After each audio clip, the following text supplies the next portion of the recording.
Okay, let's get into this.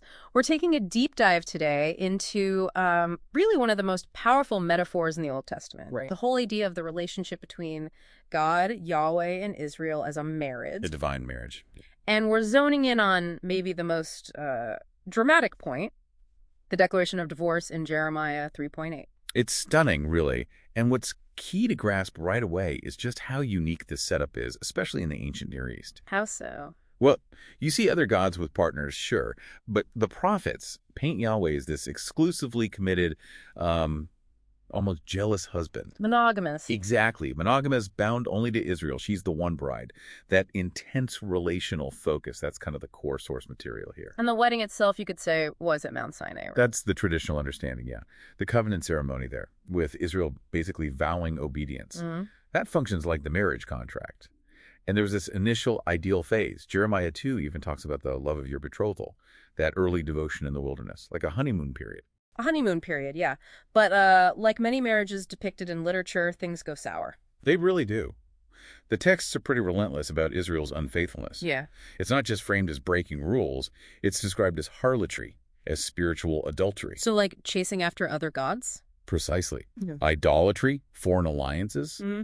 It's depicted as Israel taking all the good things from the marriage security, prosperity, the land itself, and, well, using them to court other lovers. Metaphorically speaking, paying them off with Yahweh's gifts. And the prophets use some really intense analogies to drive this home. It's not subtle. Not at all. Think about Hosea. Yeah. His own life becomes this painful object lesson. Marrying Gomer, a woman described as promiscuous, to physically embody Israel's betrayal. It's quite raw. Yeah. And then you have Ezekiel. His allegories are incredibly graphic. Like Ezekiel 16. Exactly. Jerusalem depicted as this beautiful woman Yahweh adorned, who then uses those very gifts, the silks and jewels, to engage in prostitution with foreign powers. It's a consistent escalating pattern of breaking that exclusive bond. Which builds the tension towards, well, the breaking point. Breaking point, yes. And that brings us squarely to Jeremiah 3, verse 8. The climax, you could say. Where Yahweh declares, I saw that for all the adulteries of faithless Israel, I had sent her away and given her a certificate of divorce. And that language is crucial. Certificate of divorce. It's legal terminology. It echoes Deuteronomy, right? Chapter 24. Directly.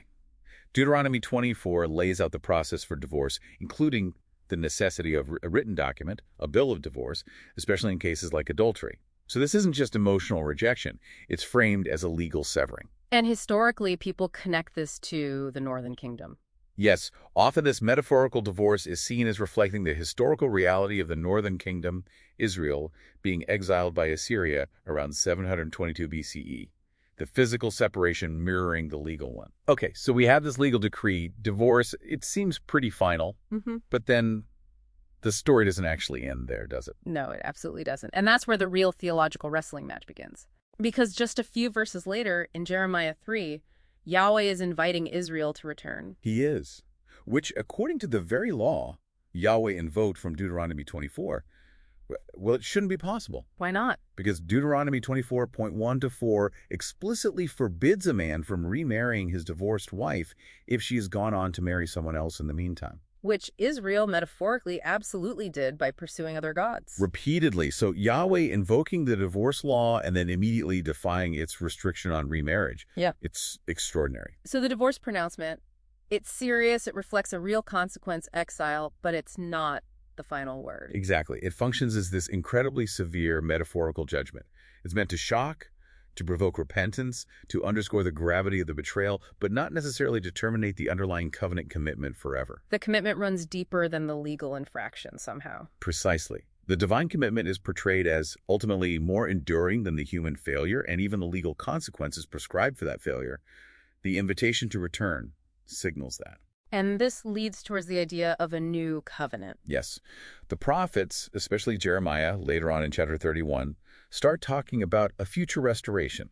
It involves gathering the people back, but more profoundly, it involves a new covenant. Not just external rules this time. Right. Not just on stone tablets, but internalized. Yeah.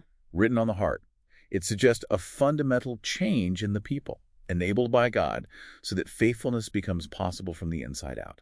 And the end picture isn't judgment, but reunion. Absolutely. The final prophetic vision swings back to restoration and joy. Isaiah 62, for instance, paints this beautiful picture of Yahweh rejoicing over Zion like a groom rejoices over his bride, from divorce back to marital bliss, essentially. That journey from legal separation back to intimate reunion is just incredible. It highlights this constant tension, doesn't it, between justice needing some kind of consequence, some separation, Mhm. and this underlying, almost stubborn divine commitment that refuses to let go completely. It does. And maybe that leaves you, the listener, with something to think about. If this ultimate legal consequence, divorce, was used metaphorically by God primarily to bring about repentance rather than finality, what does that suggest? What does it tell us about the interplay between commitment and consequence, maybe even in our own lives? How does profound commitment navigate necessary consequences without making them entirely irreversible? A powerful question to ponder. That tension between justice and mercy, consequence and ultimate restoration, really is at the heart of this whole metaphor.